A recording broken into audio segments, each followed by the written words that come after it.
Es que en el año 2012, el 8 de marzo, se firmó o se llegó a un acuerdo de paz entre algunas pandillas en El Salvador, de las más importantes, la Mara 13 y dos facciones de la pandilla 18th Street o la calle 18, que tuvieron su origen en Estados Unidos, pero que en los años 90 llegaron a El Salvador. La consecuencia de este acuerdo de paz entre estas maras fue una reducción drástica y dramática de los homicidios en su país. ¿Cómo es la historia? Veamos, esta es una historia que comienza en marzo de 2012, cuando el en ese momento recién llegado ministro de Justicia y Seguridad Pública de El Salvador, el general David Munguía Payés, idea un plan junto con uno de sus asesores, en ese momento el exdiputado Raúl Mijango, que era exdiputado del partido FMLN que acaba de llegar al poder, ex miembro de ese partido. Idean un plan. ¿Qué tal si en lugar de recurrir a los métodos tradicionales de represión de estas organizaciones, intentamos probar si es posible conversar con ellos, intentar reducir los homicidios a través de la conversación y del diálogo con estas organizaciones? Le plantean este escenario al presidente de la República, Mauricio Funes, y este aprueba la estrategia. Sin embargo, el presidente pone una condición, y es que, uno, esto no debe ser público, el experimento no debe conocerse por el público, que es, es más o menos comprensible esto en la medida en que los salvadoreños no somos una población anuente a este tipo de soluciones, pese a que ya nos ha sacado de más de un lío alguna vez. Si preguntas a la población salvadoreña, preferiría pena de muerte o medidas drásticas en contra de las pandillas. Entonces, salvaguardando su popularidad política, el presidente pide que este acuerdo sea secreto y que no sea ningún funcionario del gobierno el que se siente directamente a negociar o a dialogar con MS-13 y las dos facciones de Barrio 18. De manera que buscan a la Iglesia Católica. El Salvador es un país muy creyente. La Iglesia Católica todavía tiene ese poder de disuasión y, por decirlo de alguna manera resumida, una sotana es un buen cortafuegos para algunos sectores muy conservadores y muy poderosos que podían ser enemigos muy potentes del proceso. Entonces, buscan a tres obispos, los tres se niegan y finalmente recurren al obispo castrense. Este acepta y ellos son los encargados de conversar con las pandillas, que finalmente llegan a un acuerdo que consiste en trasládanos a 15 líderes del penal de máxima seguridad y nosotros te garantizamos el control de las pandillas y la reducción de homicidios.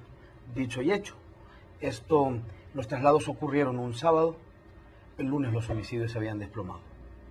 ¿Cuántos homicidios se les atribuyen a estas maras en El Salvador, a estas pandillas, José Luis? En realidad, un problema en general en las estrategias de seguridad en El Salvador es que nunca ha habido un trabajo sistematizado de comprensión del fenómeno ni de manejo de cifras. Digo esto porque las autoridades el ministro que impulsó esta tregua ha dicho y sostiene todavía que un 90% de los homicidios que se cometen en El Salvador, que son entre 3.000 y 4.000 por año en los últimos años, en un país muy pequeño de 6 millones de habitantes, una tasa altísima de homicidios, un 90% es atribuible a las pandillas. Si preguntas a jefes policiales, rondan los 40, 50%.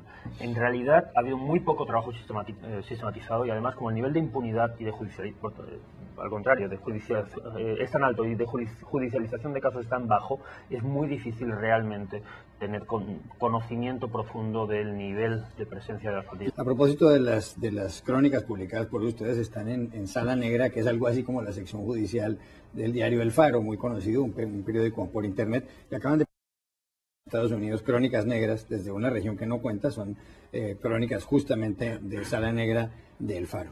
Tiene un prólogo de John Lee Anderson y Alma Guillermo Prieto, periodista muy destacada, dice que esto es periodismo revolucionario y un privilegio para los lectores. Julio Marín.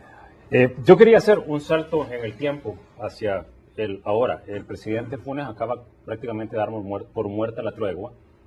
Finalmente, después de que el presidente nunca se hizo nunca se asumió padre de esta criatura, cuando en realidad de alguna manera lo era, llevaba mucho de su código genético. Finalmente el presidente parece que la está dando por muerta. ¿Qué se ha aprendido en este momento? Yo recuerdo hace un par de años que precisamente por invitación del Faro asistí a uno de estos foros que hacen cada año el periódico, y hablábamos con unos jefes policiales ahí que decían: nosotros sabemos que esto tiene una fecha de caducidad, que esto no es sostenible en el tiempo ad eternum, pero en el momento en que eso termina nosotros vamos a haber ganado una cantidad de inteligencia y de conocimiento interno de la pandilla que ni siquiera habíamos soñado tenerlo antes. Ahora primero les quiero preguntar, ¿en realidad está muerta la tregua o está, digamos, en la sala de emergencias esperando que llegue el nuevo gobierno?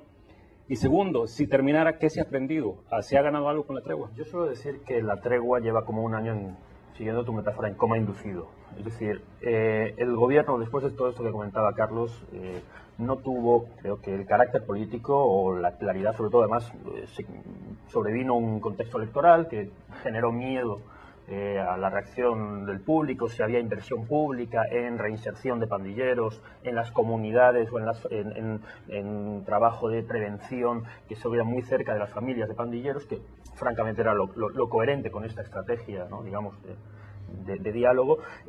El gobierno no fue capaz de hacerlo, no se atrevió a hacerlo. Las tensiones dentro del mismo proceso llevaron a que hubo ya temor de que se rompiera, y yo creo que todo el mundo bajó la intensidad de discusión y de búsqueda de solución por esta vía. Entonces, el proceso lleva como un año estancado. El presidente dice ahora que el proceso ha muerto porque en los últimos 6 meses, el nivel de homicidios ha repuntado de manera constante y ligera. No ha llegado todavía a los niveles anteriores. Lo cual es paradójico que el presidente... ¿Y ese repunte es un resultado directo de ese coma inducido, crees tú? Yo creo que es un resultado natural de la incapacidad, lógicamente, de las cúpulas de las pandillas de seguir manteniendo el freno de sus estructuras en la calle, cuando no está sucediendo nada que compense esa decisión. No están recibiendo nada a cambio, ni siquiera en el escenario ideal de reinserción. Pero claro, también es digamos, paradójico que es curioso que el presidente declare muerto el proceso ahora que su gobierno está muerto. Es decir, el presidente Funes está a un mes de dejar el poder. Quiere arrastrar a su gobierno. En realidad es interesante que la respuesta inmediata de las mismas pandillas y de los mediadores al día siguiente o a los 2 o 3 días ha sido decir: el proceso sigue, estamos esperando que llegue el nuevo gobierno para ver si ellos quieren o no involucrarse de nuevo en este diálogo.